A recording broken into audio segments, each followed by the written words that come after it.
Alhamdulillahi wa kafa. Salli wa sallim ala Sayyidinal Mustafa wa ala alihi wa ashabihi ahli sidqi wal wafa. Ashhadu an la ilaha illallah wahdahu la syarika lah wa ashhadu anna sayyidana Muhammadan abduhu wa rasuluhu alladzi la nabiyya ba'da. Qala Allah ta'ala fi kitabihil azim, a'udzu billahi minasyaitonir rajim. Yarfa'illahu alladhina amanu minkum walladhina utul ilma darajat.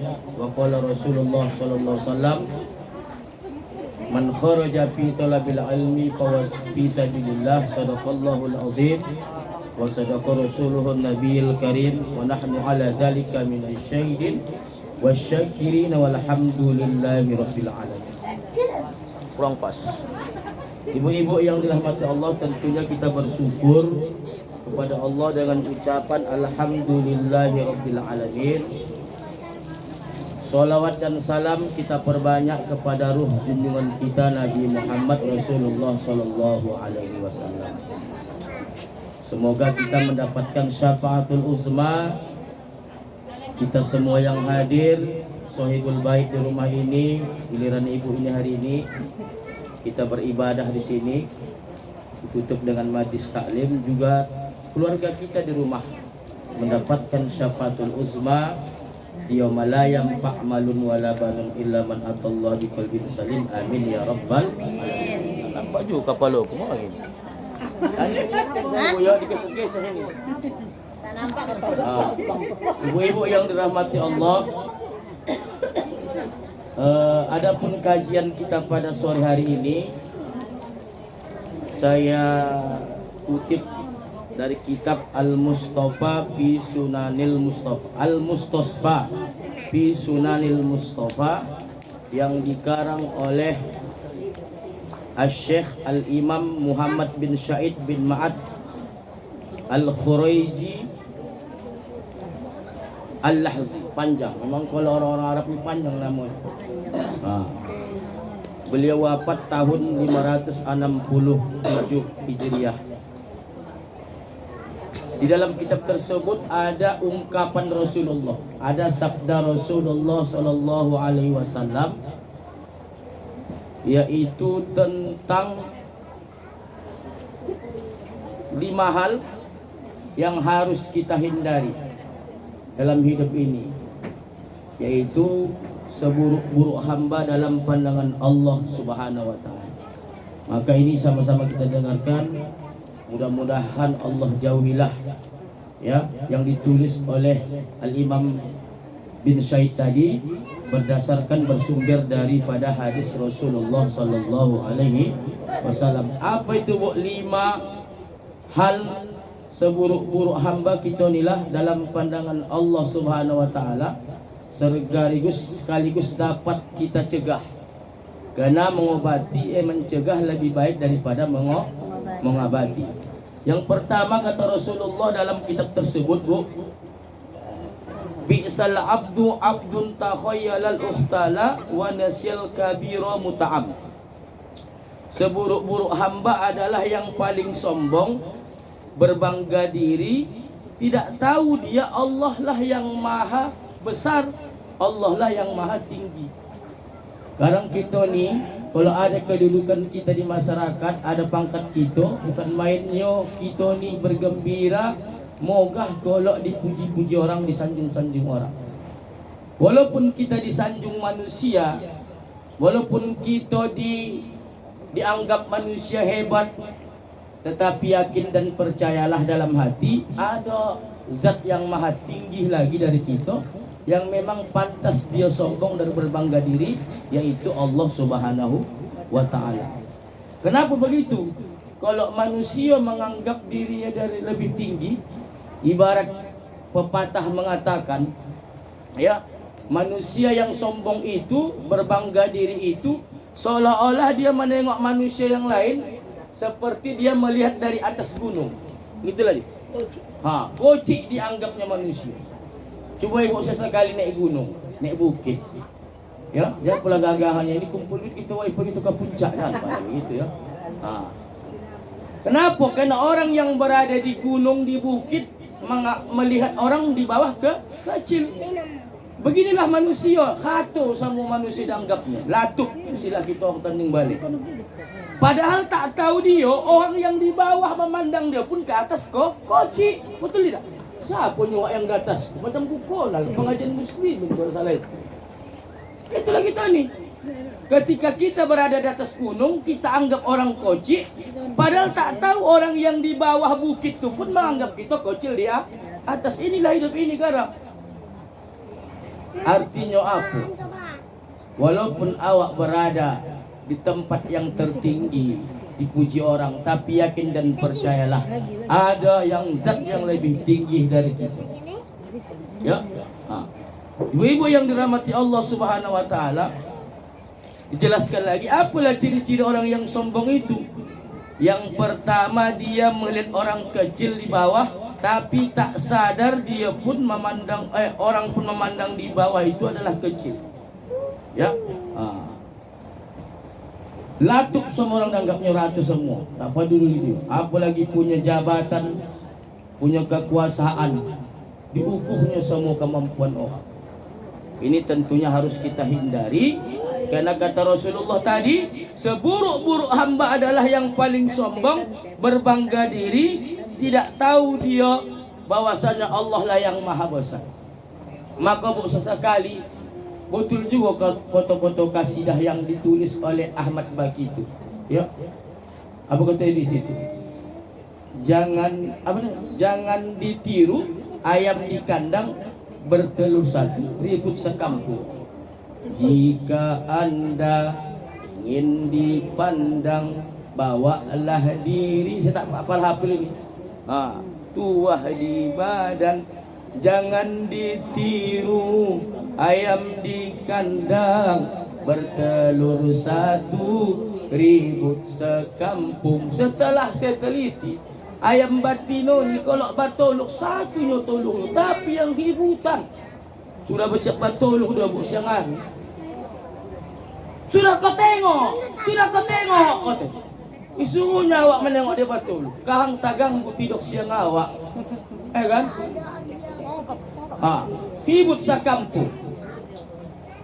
Maka apa kata lagu itu lagi? Tapilah tiru penyu di pantai, bertelur ratus namun tak bangga. Tengok tuh penyu di pantai, baratus tolongnya bu, dikuburnya di tepi pantai itu pergi dia berenang. Ada anak-anak macam sebesar inilah mengkacau. Apa katanya dalam sambil berenang? Ambil saja, masih banyak.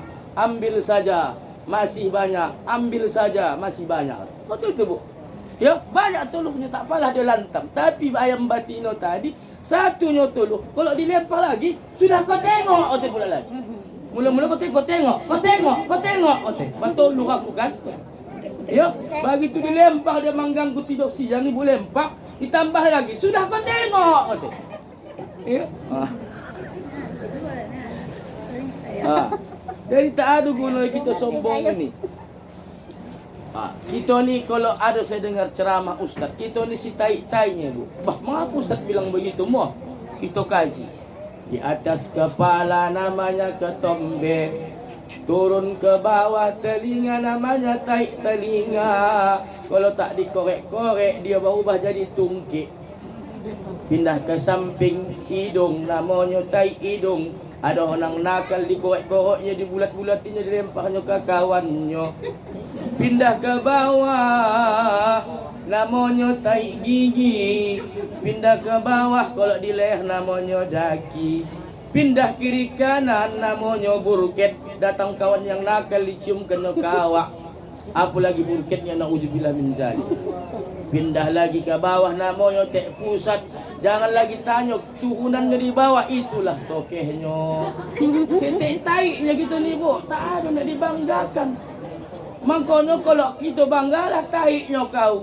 Betul pula, segalanya tubuh kita ni mengandung taik. Apa nak dibanggakan? Apa nak disombongkan? Ada juga pepatah saya dengar, jangan kita sombong dengan kecantikan yang kita miliki. Cuba kita berkaca. Mengapalah tubuhku ini cantik ya Allah? Ya, karena diikat tengkorak di dalamnya ada tengkorak yang mengikat daging. Sesekali begitu gitu. Itulah tadi yang pertama, kenapa orang sombong? Karena dia merasa orang itu di bawah, tapi tak sadar dia orang pun yang di bawah menganggap dia koci. Dia yang menganggap itu. Siapalah yang berhak sombong adalah Allah Subhanahu wa taala. Yang kedua, apalah ciri-ciri orang yang sombong tu? Mohon maaf. Kalau tak karena aku tak akan maju ni musola. Kalau karena aku tak berkembang ini MT Muslimin. Ini tadi, setan aku kotak istilah. Kalau tak kena aku tak bangun ini musola ni. Kalau tak sumbanganku banyak, ya tak menjadi ini musola ni. Kalau tak aku di sini semuanya tak berkembang ini muslimin ni. Inilah hati-hati ni. Ini sifat setan ni, sifat iblis. Kemudian yang ketiga, apa tanda-tanda orang yang sombong yang kadang kita ketahui? Apa itu? Suka mengaju. Suka mengaju. Ya. Sikit-sikit tak dapat job, mengaju. Tak dikasih dia membawa Yasin, mengaju. Tak datang lagi dia mengaju. Tak dapat jambang imam, mengaju dia. Apalagi bulan puasa keluar jadual, tak dapat jadual, mengaju. Ganti musola dia, ganti musola. Pindah musola. Tak dikasih dia bawa Syekh. 25 tahun aku pula wirid Yasin muslimin. Kau tak pernah aku dikasih ketua tu bawa Syekh. Aku mundur. Itulah sifat kita, murah mengaju. Ya, murah kita ni, ya, mengambek istilah kata orang. Apalagi satu lagi, PTT pantang tak mantang dia punya kehebatan. Kalau tak didongahkan pendapatnya, marah dia. Tak bisa pendapatnya tak diutamakan. Harus dia lah. Itulah manusia. Istilah kita dulu PTT pantang tak dia lah semua. Pendapat orang tak ada. Ini pendapat yang betul. Tentu ini adalah termasuk kata Rasul adalah ciri-ciri orang yang sombong.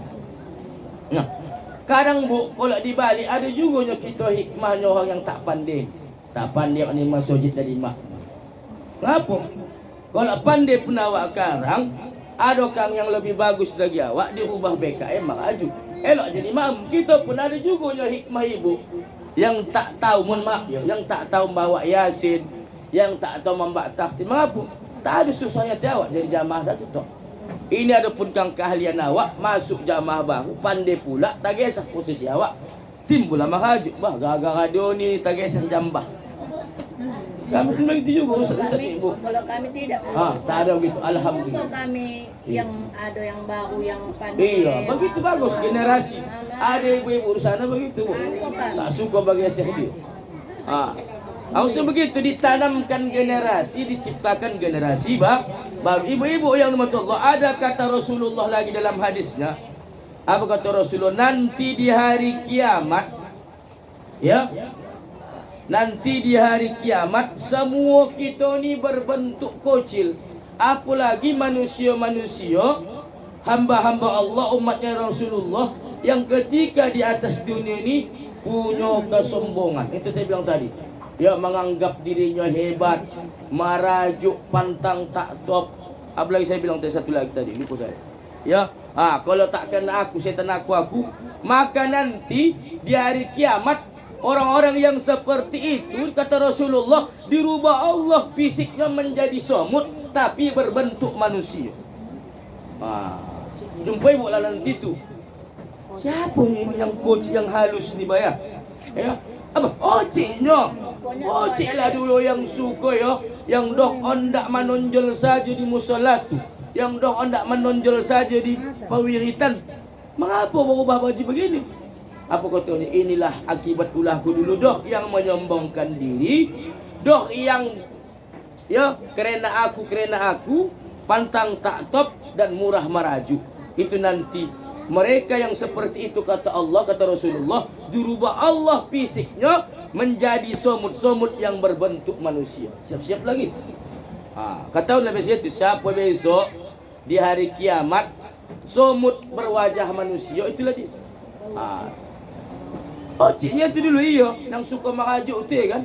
Tak dikasih Syekh merajuk, tak datang 2 minggu. Suka dipujuk bau. Kan begitu ada bu. Ada di perwiritan kan begitu, di solawat kami. Model ndak dipujuk. Anak-anak sekarang kawan. Ada ustaz begitu ada. Ada. Model ndak dipujuk, model ndak disanjung-sanjung, model ndak diangkat-angkat. Nah, Allah Subhanahu wa taala berfirman, ini termasuk juga nasihat Luqman kepada anaknya. Kita geser dulu ya. Astagfirullahaladzim. Apa kata Luqman dalam Al-Quran? Allah abadikan, wala tusair khaddaka linnas wala tamshi fil ardi maraha innallaha la yuhibbu kulla mukhtalin fakhur. Hai anakku, kata Luqman menasihati anaknya, janganlah kamu memalingkan wajahmu dari manusia karena sombong, dan janganlah berjalan di muka bumi dengan angkuh.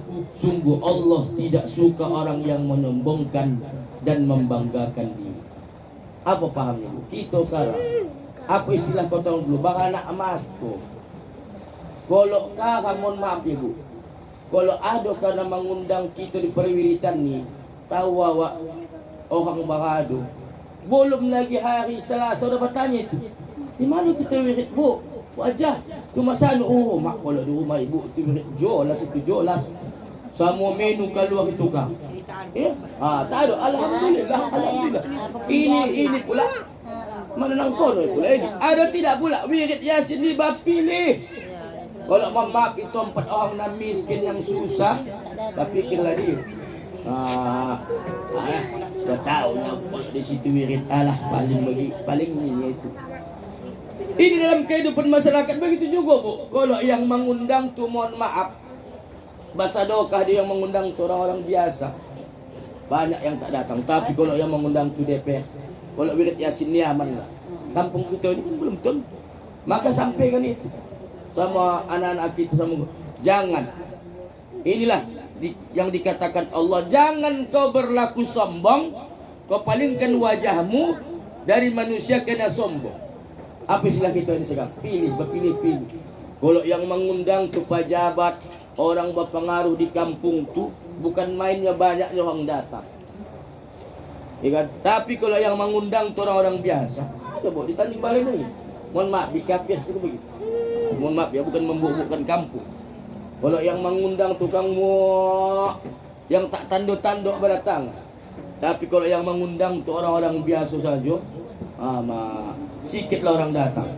Maka inilah termasuk Luqman nasihati kepada anaknya, wahai anakku, janganlah kamu memalingkan wajahmu dari manusia karena berlaku sombong. Kalau orang nang Honda ni kang bercakap bu, kita palingkan. Bercakap kita kan sama orang yang biasa-biasa ni. Lewatlah ketawa di kota, lewat lalu orang kaya. Oi pulan, kita palingkan. Betul ya. Bapaknya orang penting.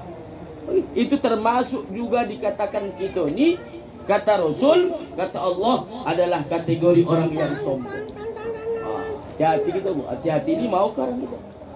Bercakap kita sama kawan kita, belum selesai kita pembicaraan, datanglah kawan memanggil.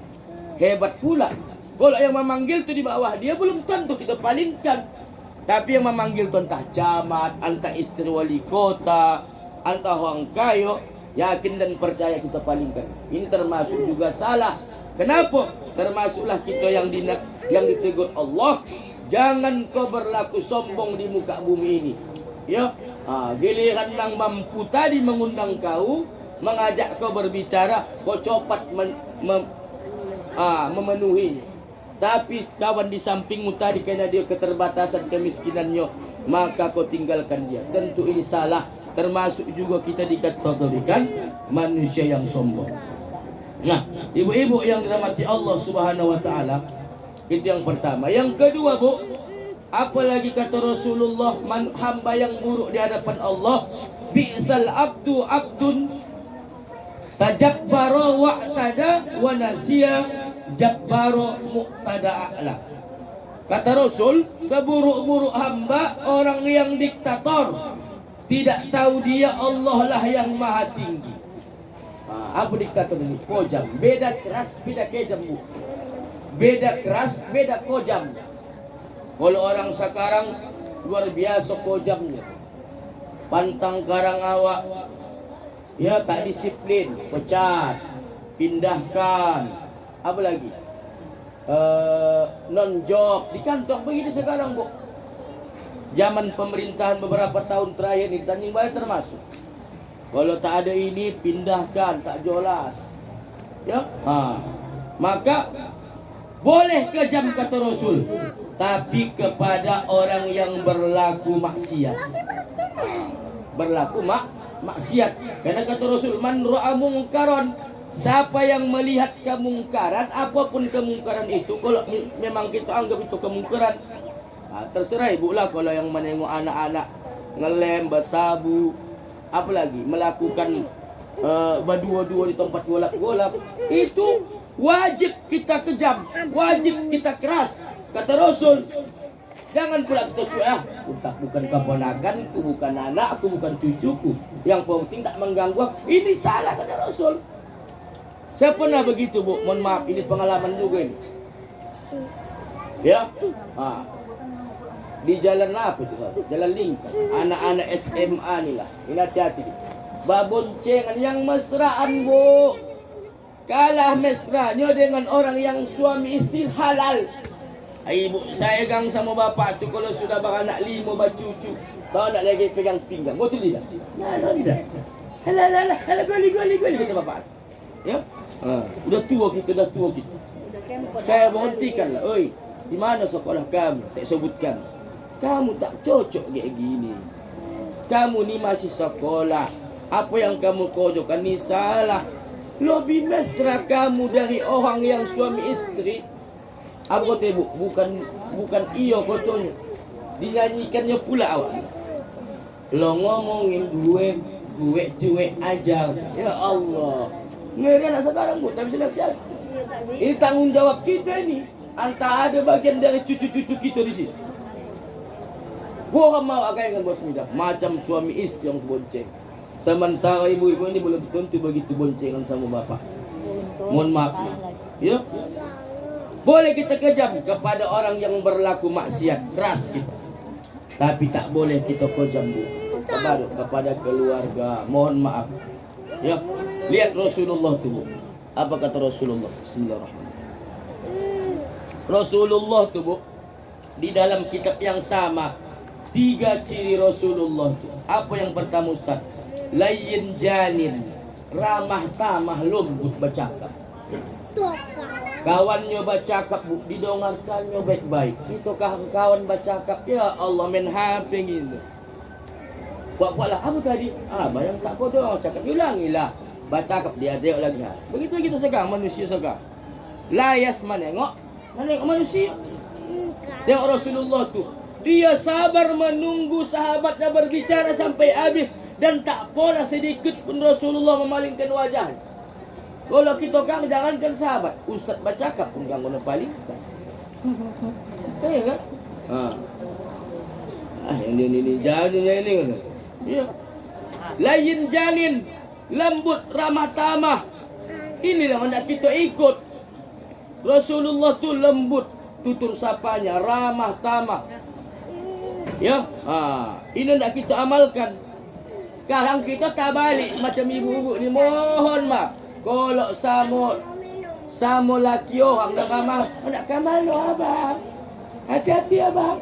Kalau sama laki awak di belakangkan, tak pernah batal. Itulah dia kesalahan kita. Begitu juga laki-laki ni, kalau sama isteri orang kamar, ke mana dek? Ya. Ini penyakit laki-laki, kotor-kotor penceramahnya. Laki-laki ni kalau melangkah 3 rumah, ditengoknya anak orang, tak ingat dia anaknya.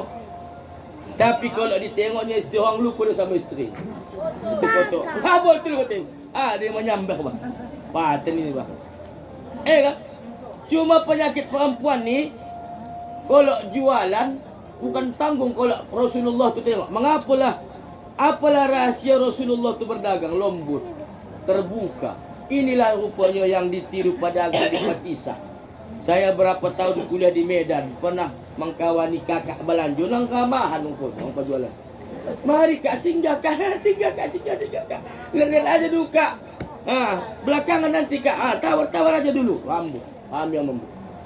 Cuma kak salahnya perempuan ni kalau dah belanja, Bu, tak tahu tu Berapa nih Kak baju ni? 300.000. Bisa 85. Ciut turun. Ya Allah.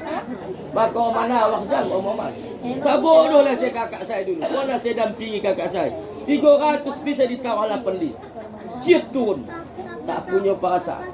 Ada lagi saya mendami kakak saya. Gara-gara selisih 3.000 turun naik tangga. Mak sakit lutut pujang. Oi Kak, kalau gara-gara 3.000 aku tambahin lah. Oh ni tak. Ada sini kau lah tidak? Mak sini tidak. Mak sini tidak. Mak sananya.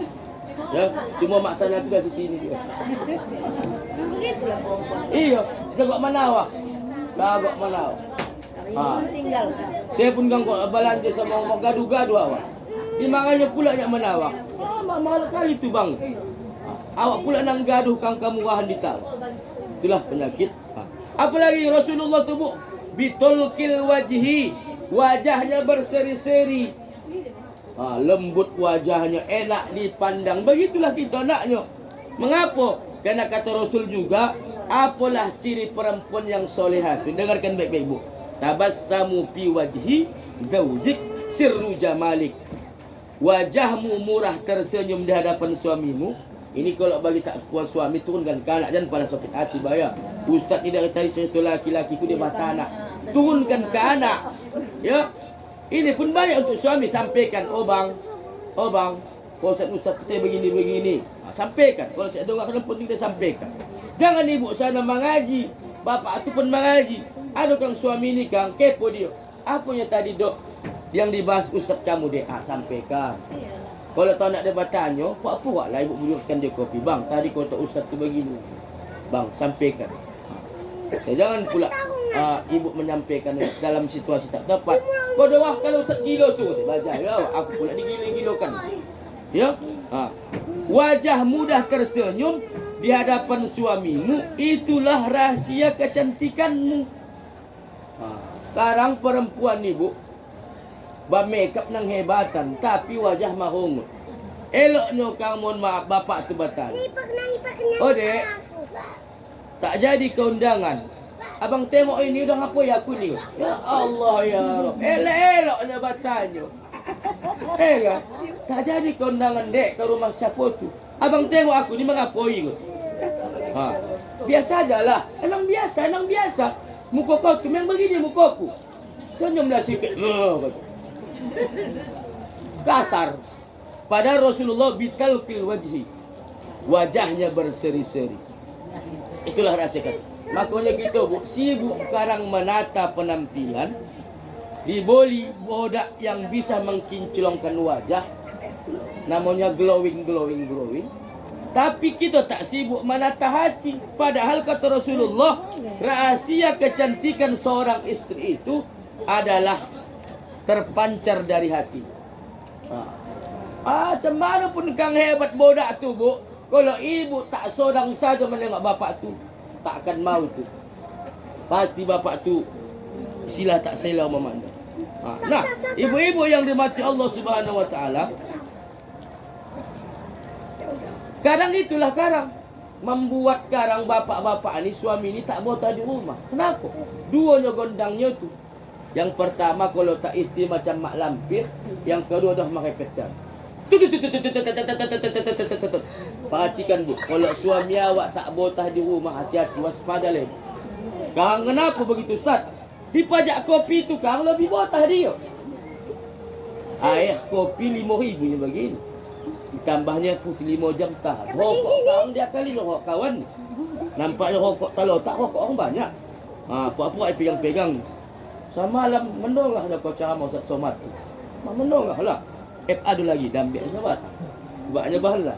5 jam tahan kang di rumah kang. Macam mana dia nak tahan? Doh nang konai. Serba salah. Kerja bang, kerja. Padahal tak tahu dia situasi sulit sekarang. Maka ibu-ibu yang dimati Allah, kata Rasulullah, bitulqil wajhi, lembutkan wajah kita di hadapan suami. Yang ketiga, kata Rasulullah, thayyibul kalimah, berkata nang elok-elok. Berkata, baguskan lisan awak. Walaupun ada masalah, jangan palah nampakkan bonah. Ini depan anak. Betul tidak? Inikah hang tak puas awak kalau tak batongkah di muka anak. Maka kata Rasulullah, sebaik-baik hamba yang buruk, sebaik-baik hamba adalah lisannya bagus, sekotor-kotor hamba adalah lisannya yang buruk. Nah, ibu-ibu yang dimati Allah Subhanahu wa taala. Memang karang laki-laki ni amanlah kita dari KDRT. Makanya bu, kalau ibu-ibu mohon maaf, anak ada juga nyo hikmahnya. Kalau awak ni ibu-ibu ni punya bobot badan yang agak tinggi, 150 kilo, ngapo? Kalau suami awak mangsu ringan tangan tak berani tu mensemek dan ibu. Kalau disemek dia ibu, dia terhimpit. Bisa-bisa apa nama tulang busuknya patah. Tapi pula jangan pula gara-gara itu menambah berat badan. Cuma ada kadang suami ni laki-laki ni bu, memang dia tak main ringan tangan. Tak tahu dia kalau KDRT awak garang, kalau laporkan tak tangkap banyak kejadian, betul tidak? Tampak sikit laporkan. Cuma artis yang kita puja-puja tu lah yang gawat. Kan udah sibuk orang membuat konser untuk mendukung dia, sampai viral. Apa katanya? Cekik dedek bang, cekik dedek bang. Capek apa namanya artis-artis ni mendukung dia, rupanya nak balik jigonya ke kawan. Tengok apa yang terjadi. Tengok Indonesia tak ada lagi dia kan. Kono TM kan dia di Indonesia. Ini tambahan saya ni. Ya. Adanya kadang laki-laki ni bu, tahu dia kalau KDRT, tahu dia bu KDRT kan. Ringan tangan, menampak, menunjang. Kono masukkan ke penjara, tahu dia. Tapi bu, cakapnya manusuk ada ni kan. Antara ibu di sini kan. Kan? Apa kau kalau memang tuan tak leko kuat bu, bungkus pakaian kau, berangkat kau di rumah. Dalam. Dari nol kau ku bawa. Kau dari nol kau. Jadi biar tahu aja kau banyak lagi di luar tu. Yang janda ada, yang lansia ada, yang gadis ada. Memang lembut dia bercakap, tapi dalam. Ini lebih bahaya, tak bisa dipolisikan. Tapi kalau main gampang, ni bisa dipolisikan asal lo tak lebut pula. Basi jongkalan, jangan macam cekik dedek bang, kata. Tiba-tiba balik, orang tu balik, pun tahu. Ada kan begitu kau? Macam yang saya bilang kemarin, orang dulu memang batongkah jam 11, jam 12 malam kejadian lah. Kan, maka orang dulu bu, lakinya pareman, lakinya batato, tapi tak pernah minta core. Kan, jam 12 siang batongkah, jam 12 malam kejadian, banyak juga anak. Kalau asalkan